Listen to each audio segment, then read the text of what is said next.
오늘 말씀 이제 시편 이제 우리 잠언서의 말씀이 후반부로 이제 진행되어져 가고 있습니다. 오늘은 이제 하나님의 마음을 어떻게 알 수 있는가, 또 하나님의 마음, 하나님이 원하는 대로 어떻게 섬길 수 있는가에 대해서 이제 잠언 21장이 말하고 있습니다. 우리 한국 분들은 이 요리의 레시피라고 그러죠. 레시피에 대한 개념이 사실은 없다고 보셔야 됩니다.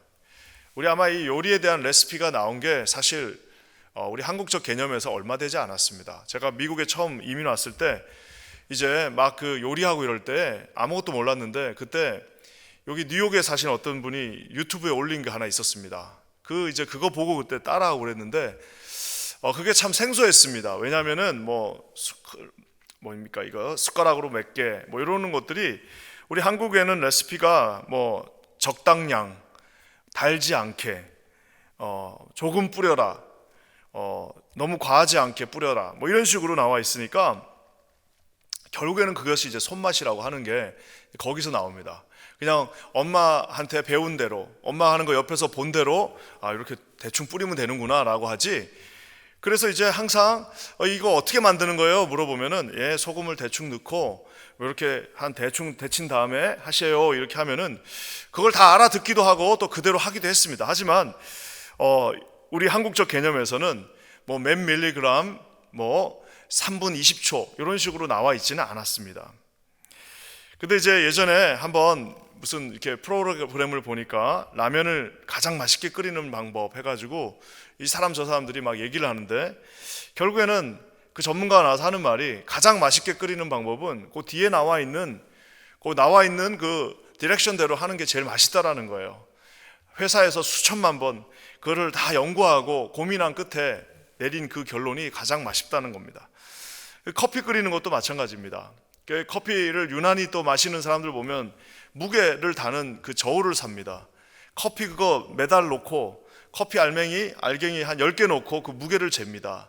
그리고 시간 맞춰 놓고 물의 온도까지 다 잽니다. 왜냐하면은 결국 해보니까 제일 맛있는 거는 거기서 하라고 하는 대로 하는 게 제일 맛있더라 라는 결론을 내린 겁니다. 그러니까 커피 알갱이 10개 놔두고 그 무게를 재고 물의 온도를 똑같이 거기서 하라는 대로 맞추고 시간을 딱 재면서 할 때에 진짜 그렇게 똑같이 하면 가장 맛있는 커피가 나온다고 합니다.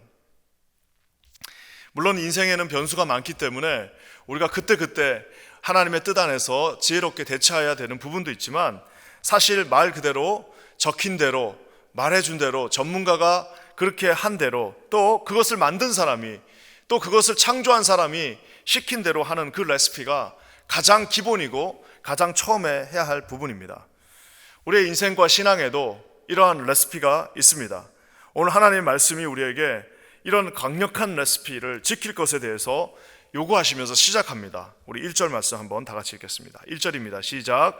왕의 마음이 여호와의 손에 있음이 마치 봇물과 같아서 그가 임의로 인도하시느니라. 왕의 마음, 여기 그냥 평민이 아닙니다. 왕을 말하고 있습니다. 그 나라 전체에 한 명입니다. 누구도 경쟁 상대가 없습니다. 그 나라 전체에 한 명밖에 없는 그 왕의 마음도 여호와의 손에 있다라고 말하고 있습니다. 아무리 세상에서 높고 아무리 자기가 힘이 있어도 그 사람의 마음조차도 여호와의 손에 있는데 그것이 봇물과 같다라고 얘기하고 있습니다. 이게 kernel of the water, 즉 운하. 여러분, 운하라는 게 뭐예요? 인간이 이렇게 뚫어놓은 그 운하가 배가 아무리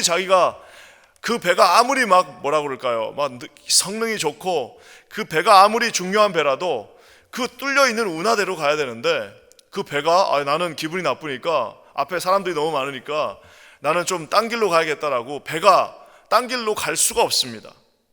이번에 우리가 수에즈 운하가 한번 막히니까 전 세계 모든 배들이 결국에는 다 멈춰 있어야 됩니다. 그 뚫려 있는 운하 외에는 갈 길이 없습니다. 우리의 기준이나 우리가 원하는 것, 우리가 뚫어놓은 길은 있을 수 없습니다. 하나님이 만들어 놓은 그 손에 있는, 마치 부처님 손오공이 부처님 손에서 왔다 갔다 했던 것처럼, 이 말씀처럼 왕의 마음이 여호와의 손에 있는 운하, 그 길로만 가는 것, 그리고 하나님이 만드시고 작정하시고 원하시는 그 길에 있을 때에 가장 효과적이고 하나님이 기뻐하신다라고 말하고 있습니다. 그래서 그가 이렇게 말합니다. 그가 임의로 자신의 뜻대로 인도하시느니라. 하나님의 주권과 하나님께서 정하신 그 뜻대로 왕이라 할지라도 그 길로 주께서 인도하신다라고 말하고 있습니다. 그래서 우리는 이 세상과 경쟁하는 것이 아니고, 옆에 있는 사람하고 경쟁하는 것은 더더욱 아니고, 어리석게도 무슨 옆에 있는 교회랑 경쟁하는 것도 아니고, 우리는 그저 하나님이 뚫어놓으시는 그 운하 길로 가면은 그것이 가장 성공한 인생이라는 사실입니다. 어리석게 세상과 경쟁하고, 어리석게 옆에 있는 사람과 경쟁하고, 정말 말도 되지 않게 옆에 있는 교회랑 경쟁하고 하는 이런 어리석은 모든 방법은 자기가 왕이라고 생각하기 때문에 이루어지는 일입니다. 사랑하는 성도 여러분, 저와 여러분은 왕이 아니고 설사 왕이라 할지라도 하나님이 뚫어놓은 그 길로만, 그 길이 가장 현명하고 가장 좋은 길이요, 가장 기뻐할 수 있는 길이라는 사실을 여러분 반드시 기억하시기를 주님의 이름으로 간절히 축원합니다. 자, 그렇다면 좀 더 구체적으로, 자, 어떻게 하면 그러면 하나님의 그 뜻대로, 하나님이 뚫어놓은 그 은하대로 우리가 하나님을 섬기고 하나님이 만들어 놓은 그 레시피대로 나갈 수 있는지에 대해서 오늘 두 가지로 간략하게 살펴봤으면 좋겠습니다. 먼저는 하나님 앞에 깊이 있게 나가야 되고요, 또 한 가지는 하나님 앞에 넓게 나가셔야 됩니다. 깊이 넓게. 하나님이 만들어 놓은 그 길을 깊이 우리가 뚫고 들어가야 되고, 또 하나님이 원하시는 그 길을 넓게 우리가 훑으면서 가야 되는데요, 한번 어떻게 하는지 살펴보도록 하겠습니다. 먼저 깊이 있게 우리가 나가야 되는데요, 2절 말씀 한번 볼게요. 2절입니다. 시작. 사람의 행위가 자기 보기에는 모두 정직하여도 여호와는 마음을 감찰하시느니라. 인생에서 중요하게 보는 것은 그 결과입니다. Show me the money, 뭐 이런 말도 있잖아요. 돈을 보여달라. 뭐 결국엔 결과를 보여달라는 겁니다. 인생의 이 세상의 모든 관점은 결과를 보여주면, 그래서 우리 옛날에 여러분 월드컵 2002년 할 때 히딩크 감독을 처음 데려왔는데, 데려왔더니 5대0으로 졌어요. 그래서 그분 별명이 한때 5대0이었습니다. 5대0. 데려오니까, 아니 사람을 좀 데려왔으면 그래도 1년 정도는 기다려줘야 되는데, 히딩크 감독을 세계적인 명장을 데려와 놓고 뭐 조금 하다가 이거 연습 경기 나가갖고 5대0 지고 나니까 뭐 경질해라, 잘라라.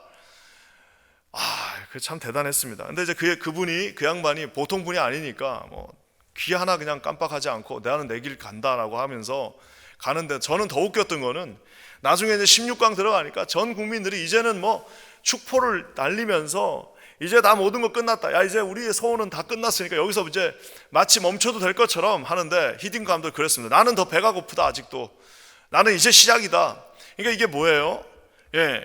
우리 사람들은 다 그 결과만, 그것도 어떤 결과냐면 초라한 결과, 자기가 세워놓은 그 결과, 16강 정도 되는 거. 요즘 이제는 여러분 우리 월드컵 16강에 못 나가면 사람들이 이상하다고 생각합니다. 근데 그 당시만 해도 이게 그냥 거기만 나가면 되네. 16강에 나가가지고 16강만 올라가면 된다라는, 자기가 세워놓은 그 초라한 결과에 자기 모든 것들을 걸고 그 결과만 가져오면은 아무리 나쁜 사람이라 하더라도 용납해 줄 수 있고, 아무리 그 사람이 뭐 이런 길로 가든 저런 길로 가든 결과만 가져다 주면, 결론적으로 우리를 이렇게만 만들어 주면 다 용서해 주겠다라고 하는 것이 이 세상입니다. 결과만 나에게 보여달라. 좀 너무 천박하고 어떻게 보면은 참 냉혹하기도 하고 하는 무서운 모습을 보게 됩니다. 그러니까 뭐 우리 젊은이들이 다 글로 지금 달려가고 있는 겁니다. 그러니까 무슨 수단과 방법을 가리지 않고 거기 그 자리에만 올라가면 내 인생은 끝났다라고 하면서, 올라가고 나니까 뭐가 있는 거예요? 아무것도 없어요. 허무와 정말 공허만 거기에 남고 있는 겁니다. 자, 근데 여기서 여러분, 그래도 세상에서 조금 더 좋은 사람들이 있습니다. 그나마 윤리적인 사람들은 이제 결과만 중요한 게 아니라 그 결과에 도착하기까지의 과정도 중요하다고 말하는 조금 더 나은 사람들 있습니다. 윤리적이라고 합니다. 고상한 사람들입니다. 자, 이제 우리가 결과를 만드는 것도 중요하지만 그 결과를 만들어가는 과정도 중요하다. 그것도 의미가 있다. 2등도 의미가 있다. 꼴등도 의미가 있다. 왜? 그 과정에 함께 했기 때문에 그저 과정만 잘 한다면은 거기에서 우리가 그래도 점수를 후하게 줄 수 있다. 아무리 실패했다 할지라도 그 과정에서 최선을 다했다면 더 이상 우리가 너에게 바라지는 않는다라고 하는 아주 대인배들이 있습니다. 세상에 아주 이런 대인배들이 우리 가운데도 있습니다. 자, 여러분, 이것이 딱 그까지가 세상입니다. 왜냐? 솔직히 말해서 그 과정과 결과를 그것만 우리 인간의 눈에는 볼 수 있기 때문입니다. 하지만 하나님은 인생에서 한 가지 더 깊이 있게 보시는 것이 있습니다. 과정과 결과는 이제 세컨더리이고요. 더 중요한 것은 여기 뭐라고 나와 있습니까? 사람의 행위가 자기 보기에는 모두 다 정직해요. 자기가 보기에는 과정과 결과까지 그래도 다 좋은 것 같아요. 그냥 결과만 좋은 것이 아니라 자기가 보기에는 그 과정 역시도 정직했고, 그 과정도 최선을 다했고, 그 과정도 나는 남부럽지 않게, 남에게 부끄럽지 않게 왔다라고 얘기하지만, 우리 하나님께서는 죄된 인간의 그 본성을 정확하게 알고 계시기 때문에 그 내면에 깊이 있는 왜 이 일을 내가 시작했는가, 왜 내가 이것을 하고 있는가, 왜 내가 이런 말을 했는가 라고 하는 그 동기 역시도 보고 있다는 사실입니다. 깊은 내면에 내가 하나님 앞에 이렇게 열심히 하고 있는 그 이유가 도대체 무엇인가, 깊은 내면 속에 나는 지금 왜 내가 이 일을 하고 있는가라고 하는 그것 역시도 하나님께서 보시고 숨길 수 없으며 하나님 앞에 결국에는 다 드러난다라는 겁니다. 사람의 눈에는 과정 정도만 보여줘도 그것이 옳다라고 말하지만, 하나님의 그 깊이 있는 그 눈, 그 하나님, 우리 하나님 만홀히 여기지 않냐는 그 하나님 앞에서는 내가 왜 이것을 하고 있는가라고 하는 그 과정 이전에 그 동기 역시도 중요하다는 사실입니다. 사랑하는 성도 여러분, 우리가 하나님 앞에 그래서 그냥 조금 단순하게 순수하게 나갔으면 하는 마음이 여기에 있습니다. 뭘 해가지고 우리가 이기고 막 지고 막 이런 것들은 그것도 중요합니다. 시작했으니까 잘해야 됩니다. 시작을 했으니까 정말 최선을 다해야 되고, 하나님 앞에 우리가 그분 앞에 가득 드릴 그 열매를 가져가야 되는 것도 중요하지만, 내 마음 가운데 그 동기와 시작은 진심으로 하나님을 향한 마음, 하나님을 높이고자 하는 마음, 하나님 홀로 영광 받으시고자 하는 그 마음이 우리 가운데 있어야 한다는 말입니다. 사랑하는 성도 여러분, 하나님이 우리의 내면 깊은 곳까지도 보신다는 말은 무섭기도 하지만 저와 여러분 같이 연약한 사람들에게는 위로와 감사와 격려와 커다란 힘이 되는 말씀이기도 합니다. 우리가 아는 것처럼 요한복음 21장에 사도 베드로가 처절히 무너져가지고 이제는 정말 뭐 아무것도 할 수 없습니다. 아무도 그를 안 믿어줍니다. 야, 정말 실패하고, 야, 저런 큰 소리만 쳤지, 저거 덩치만 컸지, 저 뭘 쓸데있냐라고 세상이 다 그렇게 그를 욕하고 비난하고 있다 할지라도 주님이 물으십니다. 너 나 사랑하냐? 뭐 딴 거 안 물으시고 너 그 과정 때 너 왜 그랬냐? 그 과정을 하는 과정에서 너 그 왜 그렇게 했냐라고 묻지 않으시고 우리 주님은 그 출발점 동기를 물으십니다. 너 나 사랑하냐? 그러니까 남자답게 베드로가 구차하게 뭐 이것저것 별명하지 않고 이 사나이 중에 사나이, 그래도 예수님을 향한 그 진심 어린 마음은 사실이었거든요. 정말 물론 뭐 여러 가지 뭐 인간의 마음들이 거기에 믹싱돼 가지고 복잡하게 엮여서 그 역학적으로 그것이 자기에게 배신이라고 하는 딱지까지 지어준 건 사실이지만, 솔직하게 그 정말 예수님이 사랑스러웠고 솔직하게 3년 동안 정말 정신없이 쫓아다녔고, 뭐 나중에 뭐 큰일 가고 뭐 이런 거는 둘째고, 그냥 그 옆에서 그냥 칼 차고 다니는 그것이 저 기분이 좋았고 했는데, 그 마음은 주님이 아시지 않습니까? 주님, 내가 당신을 사랑하는 것을 주님 당신은 아시지 않습니까? 라고 구차하게 별명을 하지 않고, 구차하게 하나님 앞에 과정을 일일이 설명하지 않고 자신의 동기를 순수하게 그 앞에서 내보였습니다. 사랑하는 성도 여러분, 저는 우리 퀸자한인교회 귀한 성도님들, 오늘 이 방송으로 온라인 가운데 예배드리고 계신 모든 분들에게 이런 신실한 마음이 있다고 믿습니다. 우리가 하나님 앞에 날마다 우리 자신을 바라보면서 혹시 또 거기에서 우리가 좀 우리의 동기가 불순했다 할지라도 오늘 하나님 앞에 내 깊은 내면을 확인하시고, 혹시 좀 잘못된 게 있다면 오늘도 꾸짖지 아니하시고 우리에게 언제든지 다시 그 기회를 주시는 하나님 앞에 서시는 저와 여러분 되시기를 주님의 이름으로 간절히 축원합니다. 사랑하는 성도 여러분, 오늘 주님이 함께 하십니다.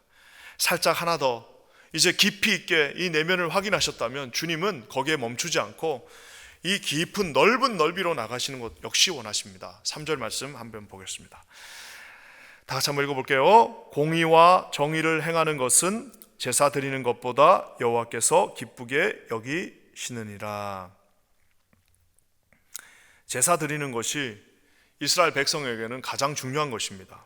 이것을 이제 전문 용어로 비교 잠언, the better than proverbs, 그래가지고 비교하는 잠언인데요. 이거보다 이게 낫다. 제사가 왜 안 중요하겠습니까?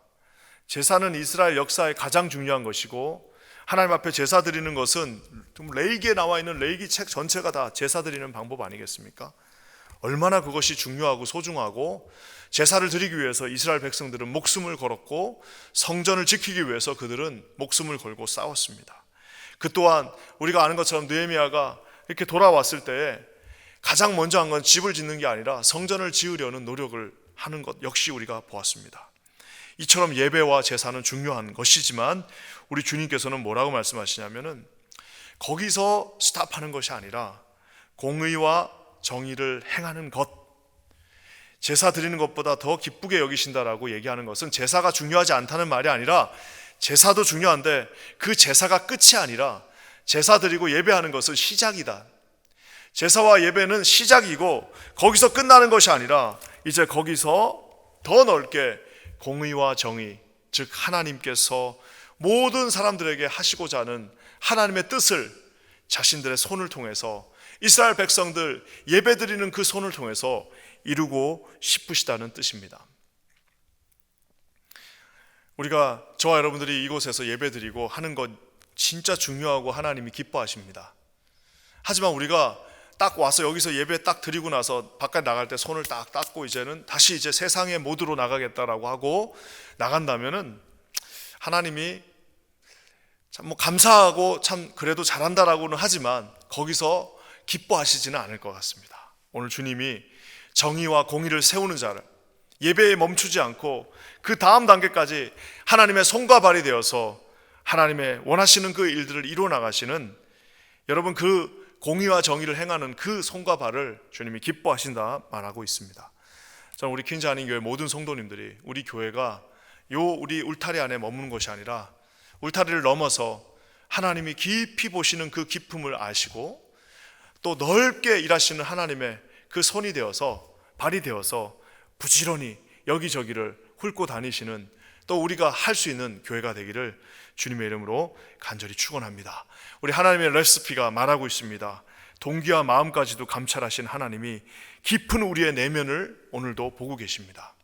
주님이 알고 계십니다. 그래서 우리는 성공했다 할지라도 교만할 수가 없고 실패했다 할지라도 영원히 낙심할 수가 없습니다. 왜냐하면 깊은 그 내면을 주님이 알고 계시기 때문입니다. 사랑하는 성도 여러분, 예배 드리는 것만 가지고 우리가 거기서 스탑하고 야 난 다 끝났다라고 말씀하지 마시기 바랍니다. 더 넓게 우리 주변에서 삶의 예배로까지 나아갈 수 있는 저와 여러분 되시기를 주님의 이름으로 간절히 축원합니다. 연약한 인생을 오늘도 주님이 축복하십니다. 깊은 마음의 소원을 다 그 깊은 곳을 감찰하시는 주님께 드리시기 바랍니다. 주변을 돌아보시면서 십자가에서 두 팔을 벌리신 주님처럼 저와 여러분도 두 팔을 벌리고 양옆을 바라보시면서 하나님 앞에 승리하시는 우리 퀸즈 한인교회 사랑하시는 모든 성도님들 되시기를 주님의 이름으로 간절히 축원합니다. 함께 기도하겠습니다. 좋으신 주님 감사합니다. 오늘도 우리 주님 앞에 나아가며 주님을 높여드립니다. 이곳에 함께 하시고 깊이 있게 주를 보게 하시며 넓게 주님을 섬기게 하여 주시옵소서. 예수님의 이름으로 간절히 기도합니다. 아멘.